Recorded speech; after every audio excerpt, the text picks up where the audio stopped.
നമ്മൾ കഴിഞ്ഞൊരു ക്ലാസ്സിൽ എണ്ണങ്ങളെക്കുറിച്ച് പഠിച്ചിരുന്നു.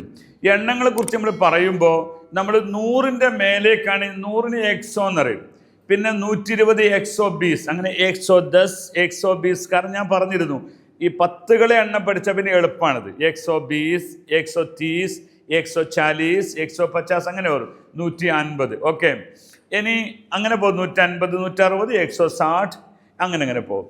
ഇനി 200ന് ദോസോ എന്ന് പറയാം. ദോസോ അങ്ങനെ 200 എന്ന് പറയുന്നത് പോലെ ദോസോ, ഇവരങ്ങനെയാണ് കേട്ടോ. അത് ഇനി നമ്മൾ അതിൻ്റെ ഒരു വിശദീകരണം നമുക്ക് അടുത്തതിന് പോവാം. ദോസോ പറഞ്ഞാൽ 200 എന്നാണ്. തീൻസോ അത് ഇനി പഠിക്കാൻ വളരെ സിമ്പിളാണ്. എന്താ കാരണം? 300 മംഗലാപുരത്തേരെ എണ്ണ തരിക, 300 400 പറഞ്ഞു തരിക. എങ്ങനെ പറയാ?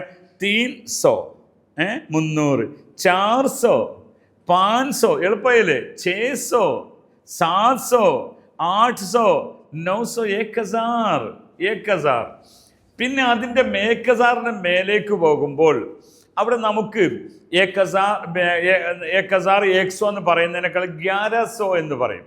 1100 എന്ന് പറഞ്ഞാൽ അതാണ് 1100. 1200 1200 1200 എന്ന് പറയും. നിങ്ങൾ 1200 1200 1000 എന്ന് നമ്മൾ പറഞ്ഞെങ്കിലും 1000 100നേക്കാളും 1100 1200 എന്ന് പറഞ്ഞാൽ 1200 അല്ലേ? 1300 1400 1500 1500 1500 എന്ന് പറയും. അങ്ങനെ ഒരു ശൈലിയുണ്ട്. അത് നമ്മൾ ആൾക്കാർ പൊതുവെ ബുദ്ധിമുട്ടാത് പറയാൻ. ഓക്കെ, അപ്പോൾ അതങ്ങനെ പോവാം നിങ്ങൾക്ക് കേട്ടോ. ദോ, പിന്നെ 1000 2000 2500. അതന്നെ മറ്റൊന്ന് പഠിക്കാനുണ്ട്. 1,500ക്ക്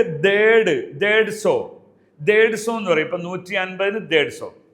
ഓക്കെ, 150 റുപ്യ 150. ഓക്കെ, ഇനി 250ന് 250 എന്ന് പറയും. 250 എന്നാണ് പറയുക, പക്ഷെ കേൾക്കുമ്പോൾ 250 എന്ന് പറയും. 250. ഓക്കെ, അപ്പോൾ നമ്മൾ 2.5 ഘണ്ട 2.5 മണിക്കൂർ, 1.5 ഘണ്ട 1.5 മണിക്കൂർ, ഇങ്ങനെ അതിന് നിങ്ങൾ 1.5യും 2.5യും മനസ്സിലാക്കി പോകാം. അപ്പോൾ ഇതെങ്ങനെ പോയാൽ പിന്നെ 1000 5000 6000 14000 ഇങ്ങനെ നിങ്ങൾക്ക് ഇങ്ങനെ പോയാൽ മതി. അത്രയേ ഉള്ളൂ. അത്രക്കല്ലേ നമ്മളടുത്ത് പൈസ ഉണ്ടാവുള്ളൂ.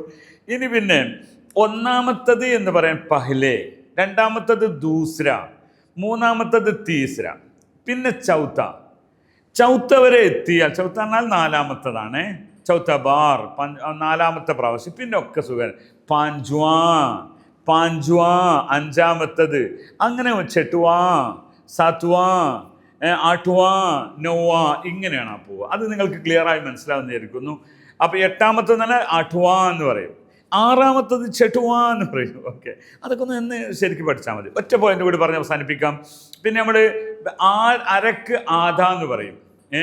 പിന്നെ മറ്റൊരു പൗന എന്നറിയും. പൗന മുക്കാലാണ്.